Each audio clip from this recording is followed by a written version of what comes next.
যখন ডাইনি সে বাটিটি নিয়ে তাদের কাছে এলো, ডাইনিকে দেখে তো গ্রামবাসীদের রীতিমতো সেখানে হার্ট অ্যাটাক করার মতো অবস্থা।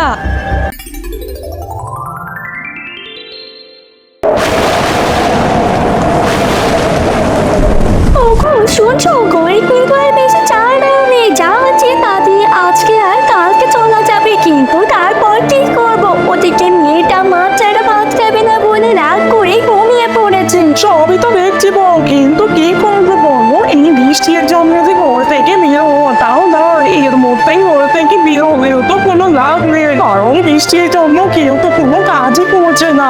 আমি কি করে কাজ করবো?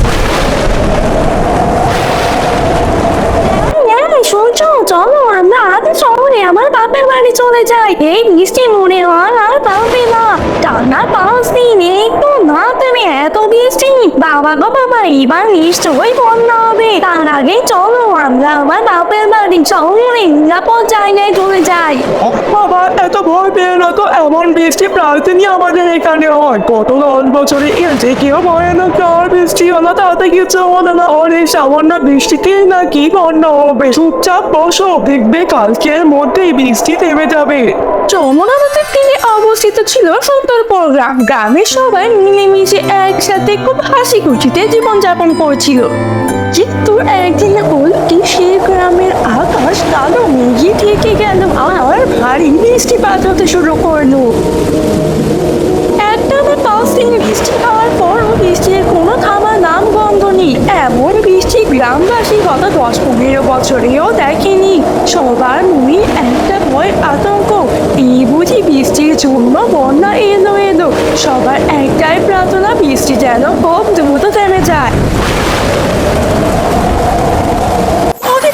ঘন বৃষ্টিপাত হওয়ার কারণে নদীর পানিও অনেক গুণে বেড়ে গেল, আর সেই সব পানি এক পর্যায়ে প্লাবিত হয়ে গ্রামের দিকে ধেয়ে আসতে শুরু করে। কিছুক্ষণের মধ্যে সেই সব পানি গ্রামের ভিতরে ঢুকে পড়ে এবং তা বাড়ির দাওয়া পর্যন্ত উঠে এলো। সকাল হতে হতে পুরো গ্রাম একেবারে পানির তলায়। গ্রামের সমস্ত প্রাণীরা নিজেদের জীবন বাঁচাতে ঘরের চালে আশ্রয় নেয়। শেষে বুড়ো বয়সে কি সব কিছু হারিয়ে পানিতে ডুবে মরতে হবে আমায়। দেখেছো, আমি বলেছিলাম এবার গ্রামে বন্যা হবে। তুমি শুনলে না তো? দেখো দেখো এবার কি হলো। এবার আবার কি হবে? আমার যে সব চলে গেল সব। সমস্ত গ্রামবাসীরা এমন বন্যা পরিস্থিতিতে পড়ে আতঙ্কের মধ্যে। তাদের থেকে বেশ কিছুটা দূরে একটা নারকেল গাছের মগডালে বসে এক পিঠ এসব কান্নার শব্দ শুনে তার খোপটা গেল ভেঙে। কি যে হলো, কি সুন্দর ঘুমাচ্ছিলাম, আমার এত সুন্দর ঘুমটা ভেঙে গেল। আরে আমি নদীর ভিতরে এসে কখন ঘুমালাম? আমি না গ্রামের ভিতরে সেই বড় নারকেল গাছটাই ছিলাম। আর ছিলাম বই কি, এখনো তো এই নারকেল গাছটাই আছি। কিন্তু গ্রামবাসীদের কি হলো? মা, গ্রামে এত পানি এলো কি করে? ও, বুঝতে পেরেছি, গ্রামে বন্যা হয়েছে। তা বন্যা হবে না? এইসব প্রাণীরা যা শুরু করেছিল এটা তো বন্যা হওয়ারই ছিল। আমি ভাবে এখান থেকে ওই দূরের পাহাড়ের দিকটা একটু ঘুরে আসি। এই বলে সেই পিতনি গ্রামবাসীদেরকে সেইখানেই ফেলে পাহাড়ের উদ্দেশ্যে উড়ে গেল। পাহাড়ে তো এসেছিল, কিন্তু তার গ্রামবাসীদের জন্য খুব চিন্তা হতে থাকে।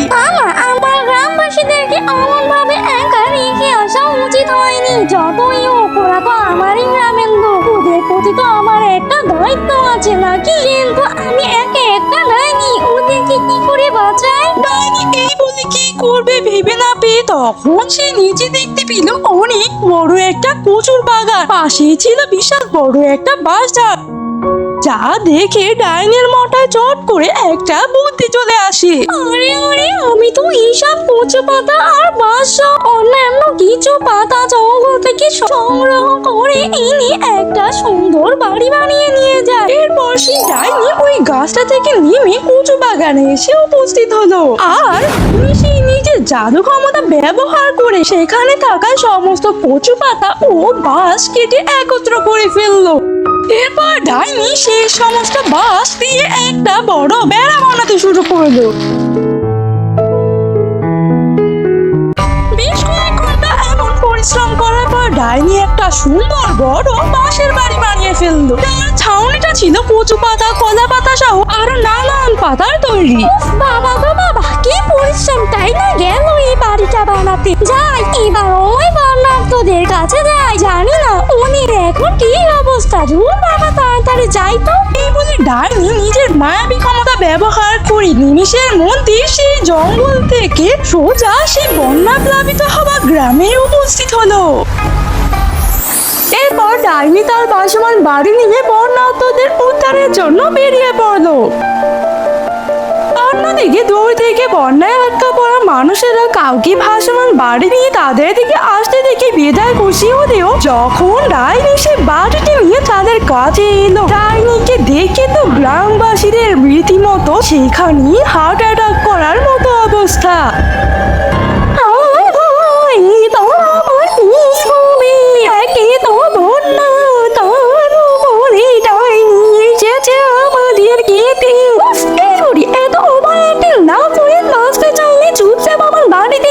না হলে এখানেই পৌঁছে আমার আবার অন্যদেরকেও বাঁচাতে যেতে হবে।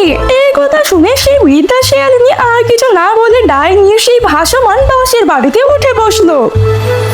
এরপর ডাইনি এভাবেই এক এক করে গ্রামের আরো অনেকে তার এই বাড়িতে উঠিয়ে নিল, আর 100 মাসে সবাইকে তার সেই বাঁশের বাড়িতে উদ্ধার করে নিল। সত্যি সত্যি ডাইনি, তোমার যদি না দেখতাম তাহলে ভাবতেই পারতাম না ভূতেদের মধ্যেও ভালো খারাপ থাকে। যা আমাদের জন্য করলে তা আমরা কখনোই ভুলবো না। হয়েছে হয়েছে, আর এত পিঠে মালিশ করতে হবে না। যা ঘরের ভিতরে গিয়ে দেখ, তোদের জন্য পর্যাপ্ত পরিমাণে খাবার পানি রাখা আছে। তাও যদি ইনকাম খাবার শেষ হয়ে যায় আমাকে ডাক দিস। এই বলে ডাইনি তখন সেখান থেকে চলে গেল।